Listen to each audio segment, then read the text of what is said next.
So, just a little update to the earlier YouTube Live. Um, I was recording, while going live, when our little caterpillar back here decided to pupate and form its chrysalis. And if you were watching then, or if you've gone back and watched it since, you know that it ended kind of abruptly with a little bit of concern. Um, I do think after watching for a while now, I think we might be okay here. I'm gonna keep an eye. I think that what I was seeing down there at the bottom, rather than being a tachinid fly, I think it was just kind of, I guess, some of the kind of liquidy, oozy gunk that sort of comes out while they're in process. It does look much better now. I've given it some time and it is kind of formed and hardened up now. And oddly enough, this is kind of what it's supposed to look like. I'm used to the monarchs, and a monarch chrysalis is very, very different than a Gulf fritillary chrysalis. So the last time that we had these, I went into panic mode as well, just thinking nothing looked right. And in fact, it was right and everything was okay. So I'm hoping that here again, I kind of hit the panic button a little too soon. And I think maybe things are all right. So I'm keeping an eye. But Maple looks to be fully in chrysalis now. And over here, let's see if I can get him back in view, sort of. Sage is over here in chrysalis. Like I said, he chose to form his chrysalis right here on the zipper. So it's kind of harder to get a good view of him or a good angle. But he is over there and looking good. So we have two. Let's see if I can get back in here. Now that the sun's down, it's a little bit easier to see, but I do still have that vinyl on front. And as much as I want to give a good video, I don't want to mess with them either. So I don't open it up and intrude on the process. But yep, now both of these caterpillars are in chrysalis. They'll probably remain that way for about 7 to 10 days before they eclose or emerge as a butterfly. In the meantime, we do still have, let's see if I can find them all here now. Since the sun's going down, they're kind of in hiding mode. But we have still four more back here. This one is getting pretty big. That's marigold. And then we have more. Oh, hiding over there, I think I saw. Yep, we have one there. That's pumpkin.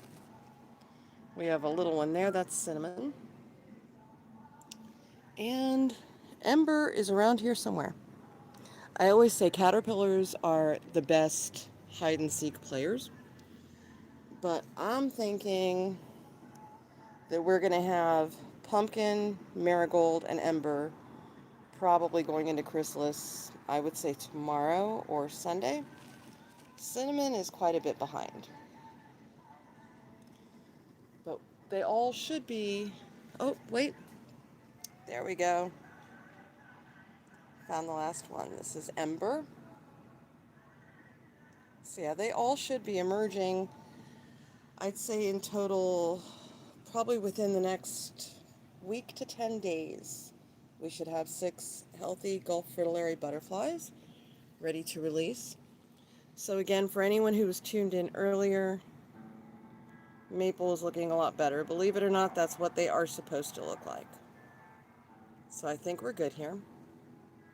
I've been out here most of the day and evening trying to check them out, but with the sun and the glare, it was very hard to get a good look, especially since I don't like popping in the enclosure and disrupting things. While I was out here, oddly enough, a little interesting side note, I was out here a little while ago and I got buzzed by a hawk. Not something you expect to be happening too often, but yeah, I had a hawk come through the yard that was chasing one of my mourning doves. Luckily, the mourning dove got away, and I got a really good view of a hawk as it brushed by me. I kind of even felt it a little bit, so that was a little intimidating. But yep, that's one of the reasons why I like keeping the caterpillars in the enclosures, because we do get so many unexpected critters. And a lot of them are very, very threatening to caterpillars, including all the birds and the lizards. We get a ton of lizards.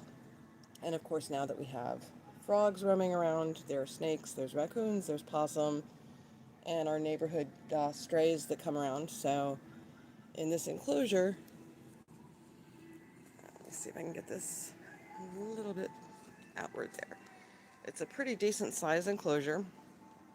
The front is vinyl, and it has the zipper here for access when they're not, parked on it. And then it's mesh otherwise all around. So this is pretty handy if you are working on doing any kind of butterfly gardening and you want to have something to raise them in. When you see the caterpillars, you can just take the potted plant like I did here, stick it in the enclosure, and then they're safe from all the various things that want to eat them. But they still get a natural experience because they get the natural airflow through the mesh and they get the sunlight. So this is pretty easy to pick up on Amazon for about $15, I think it was. So I've got a few of them. And yeah, I would suggest if you are one of the people that I've spoken with about butterfly gardening, this is a really cool thing to have to offer them some protection. So yeah, I just wanted to do a quick update and let everybody know that I think we're going to be okay here with maple. And then like I said, we've got sage over here, right inside there. So we've got 2 of them and 4 more to go. So stay tuned and I'll keep you guys updated. Thanks a whole bunch for popping in.